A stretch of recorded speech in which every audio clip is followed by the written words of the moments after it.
અમરેલી જિલ્લાના Pipavav police station વિસ્તારમાં state monitoring સેલનો સપાટો 403 વિદેશી દારૂની પેટી સાથે લાખો રૂપિયાના મુદ્દામાલ સાથે એક બુટલેગરને એસએમસીએ ઝડપી લીધો।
અમરેલી જિલ્લાના રાજુલા તાલુકાના નાના ભાચાદર ગામે મરીન પીપાવાવ પોલીસ સ્ટેશન વિસ્તારમાં એસએમસી નો સપાટો।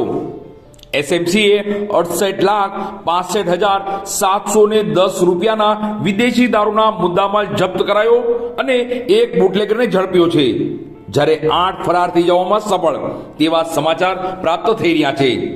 તપાસ કરતા અધિકારી R K. Karamta, PI SMC Nirlipt રાયની એસએમસીના ગુજરાતમાં સતત દરોડા।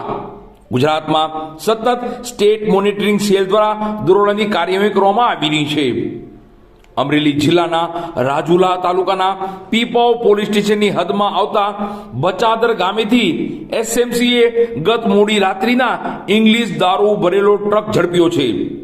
403 પેટી દારૂ સંતાડાયો હતો, જેમાં દમણથી લાવવામાં આવ્યો હતો દારૂ, જેની કુલ કિંમત 68,65,710 રૂપિયાનો મુદ્દામાલ જપ્ત કરવામાં આવ્યો છે।